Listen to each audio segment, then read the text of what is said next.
Controle de acesso vai nos oferecer hospedagem de site, banco de dados para sites, servidor de e-mail. Vamos lá. Segurança. O nível de segurança que o Linux utiliza é um nível de segurança elevado, com muitas proteções, com muitos níveis, considerando que no universo da tecnologia nenhuma segurança é finita, é a última segurança. A segurança só é segurança até que seja violada. Então, cada vez que um nível é violado, tem que se criar um à frente para que se mantenha o que nós chamamos de diagrama da segurança, que é um fluxograma ou algoritmo de segurança. Esse algoritmo de segurança, se alguém quebrar, ele tem que criar um outro para evitar que essa segurança seja extinta.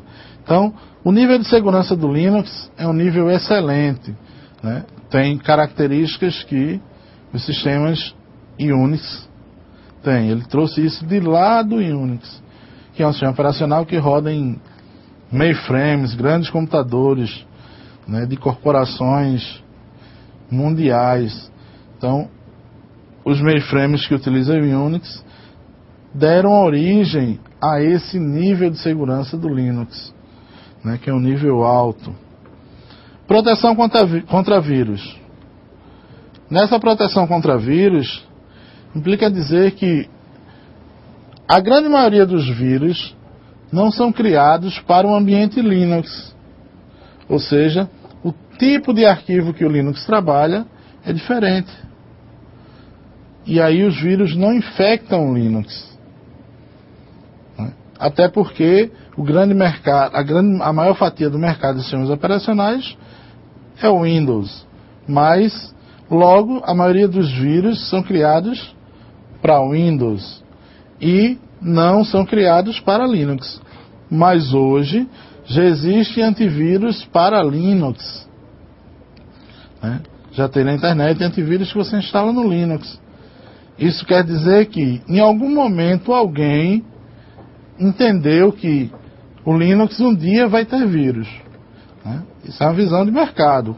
O camarada lá criou um antivírus para Linux, né? Então, esta é a característica de proteção contra vírus.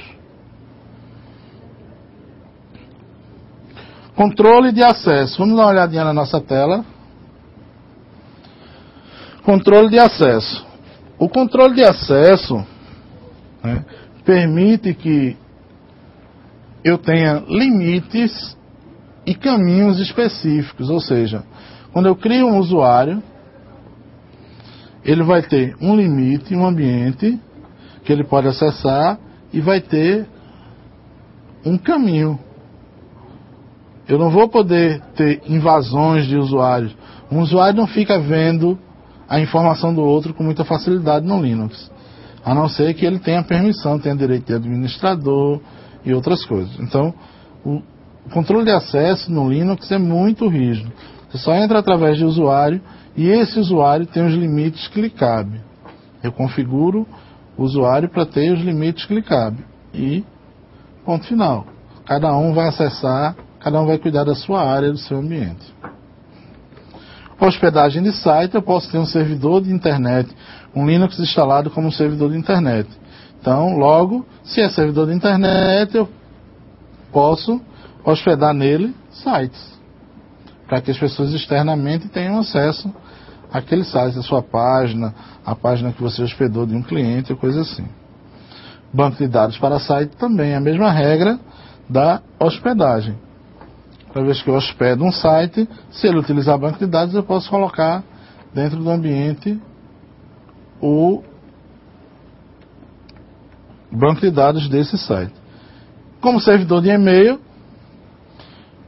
logo, se eu vou ter um site, vou ter o banco de dados, já tenho um servidor de e-mail, posso usar o servidor de e-mail daquele site dentro do meu ambiente Linux, do meu servidor de internet Linux.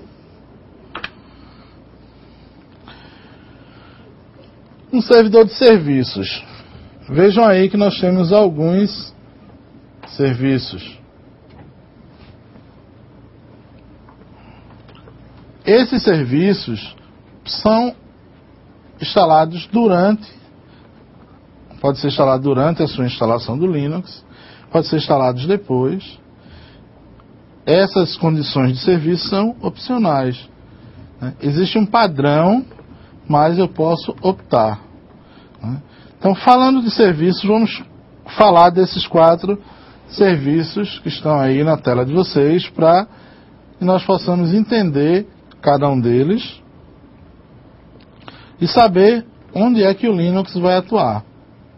VPN, lembra que nós falamos na aula, VPN é Virtual Private Network, é uma rede interna, é um caminho interno.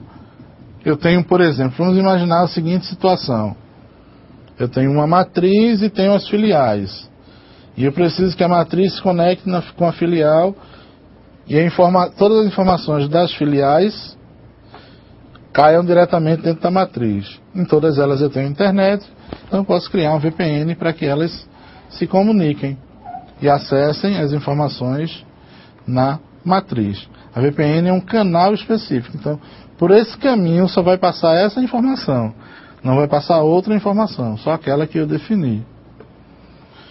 Firewall. Firewall, como o próprio nome já diz, né, é uma barreira, é uma proteção. O que é um firewall? O firewall pode ser uma aplicação, um equipamento, é algo que permite ou não o acesso a determinadas portas dentro do computador. O computador ele tem portas de acesso para trafegar informações, recursos. Então o firewall bloqueia as portas, bloqueia o acesso ao equipamento e vai permitindo apenas aquilo que é necessário. Posso bloquear tudo e permitir aquilo que eu preciso. Dessa forma eu fico seguro, porque tudo que passar vai passar pelo firewall e eu vou ter uma leitura daquelas informações que estão sendo passadas. Se for algo que eu reprove, automaticamente o firewall não deixa passar. O e-mail. O e-mail é o mais comum, né? Todos nós basicamente temos um e-mail.